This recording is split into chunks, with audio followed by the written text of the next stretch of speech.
भारत और नेपाल दो ऐसे पड़ोसी देश जिन्हें सिर्फ भौगोलिक सीमाएं ही नहीं बल्कि सदियों पुरानी संस्कृति, सभ्यता, आस्था और कला भी एक दूसरे से जोड़ती है। दोनों देशों के इस मजबूत सांस्कृतिक रिश्ते को सिनेमा के माध्यम से और भी सशक्त बनाने की दिशा में नोएडा फिल्म सिटी में एक विशेष आयोजन किया गया।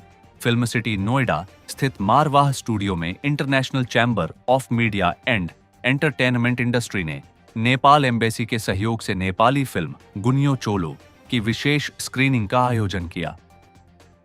कार्यक्रम की शुरुआत दीप प्रज्वलन और गणेश वंदना के साथ हुई। इस अवसर पर एईएफटी यूनिवर्सिटी के chancellor doctor Sandeep Marwah, Nepal embassy के charge d'affaires doctor Surendra Thapa, प्रसिद्ध फिल्म निर्देशक समुद्र भट्टा, अभिनेता Nazir Hussain, directors guild of Nepal के पूर्व अध्यक्ष जनक राज पराजुली तथा फिल्म फेडरेशन ऑफ इंडिया के पूर्व अध्यक्ष, निर्माता और लेखक रवि कोट्टारकरा सहित कई गणमान्य अतिथि उपस्थित रहे।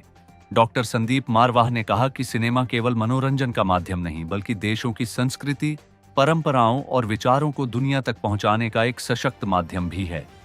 वहीं नेपाल एम्बेसी के charge d'affaires doctor Surendra Thapa ने कहा कि भारत और नेपाल के बीच सांस्कृतिक और सिनेमाई सहयोग दोनों देशों की मित्रता को नई ऊंचाइयों तक ले जाने में महत्वपूर्ण भूमिका निभा रहा है। कार्यक्रम के दौरान सभी अतिथियों ने भारत नेपाल के सांस्कृतिक संबंधों, फिल्म निर्माण में सहयोग और सिनेमा के माध्यम से दोनों देशों के बीच बढ़ते आपसी जुड़ाव की सराहना की। कार्यक्रम के समापन पर सभी विशिष्ट अतिथियों को स्मृति चिन्ह भेंट कर सम्मानित किया गया। आज के इवेंट के बारे में सर क्या बताना चाहेंगे आप? सबसे पहले तो मैं नेपाल एम्बेसी का तहे दिल से बहुत बहुत शुक्रिया अदा करना चाहता हूं। आज हम लोगों ने 10 साल पूरे किए हैं, जिसमें Indo Nepal film and culture forum का अध्यक्ष होने के नाते 10 साल पहले नेपाल के प्रधानमंत्री ने अपने हाथों से मुझे नियुक्त किया था Indo Nepal film and culture forum का अध्यक्ष, और उसके अंतर्गत हम आए दिन कोई ना कोई अलग अलग किस्म के कार्यक्रम करते रहते हैं। आज मुझे नेपाल एम्बेसी ने 10 साल पूरे होने पे सम्मानित किया है और उसी उपलक्ष्य में हम लोगों ने आज एक चर्चित सिनेमा ग्योनो चलो उसका एक प्रीमियर रखा, जिसके अंतर्गत उसकी स्टार कास्ट, उसके डायरेक्टर और टेक्निकल स्टाफ सभी यहाँ पर मौजूद थे। और खुशी इस बात की है कि फिल्म बड़ी खूबसूरत रही, बड़ी अच्छी अप्रिशिएट हुई और नेपाल एम्बेसी से सभी लोग यहाँ पर उपस्थित थे। First of all, I would like to thank Sandeep Marwa Saab and AFFT, and I would like to thank Indo-Nepal Film and Cultural Forum, which has been working to promote Nepalese movies, Indian movies and culture between Nepal and India. So this month, July, we are celebrating as Nepalese Cinema Month, Nepalese Movie Month, July. And our objective was to promote Nepal as a popular film destination. Not only that, we also intend to promote Nepalese films, Nepalese actors, Nepalese creative people like directors and producers. So we joined hand with Marwa Studio and with Sandeep Saab to organize today's program. We are happy that they hosted us.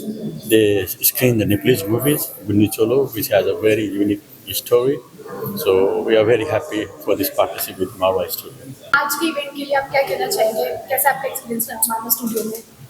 It was amazing. Thank you so much.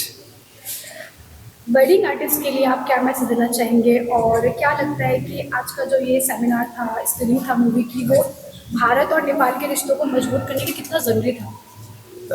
According to the movie, for the art, for the culture, this kind of event is really needed. And also for all the artists to know the culture also, like we grew up like watching in the cinema, and we also want like all the Indians can also watch our cinemas. So we really want to make it global, so that's why we are here today. And thank you so much for the embassy and the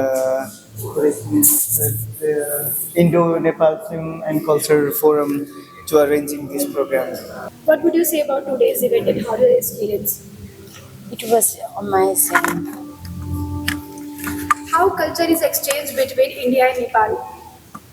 यस्तो छ अब India र नेपालको culture चाहिँ तपाईँको 90% are same होइन 90% same culture छ त्यो भएर इन्डिया र नेपालमा खासै फरक छैन कल्चरमा लाइक परम्परा एभ्रिथिङ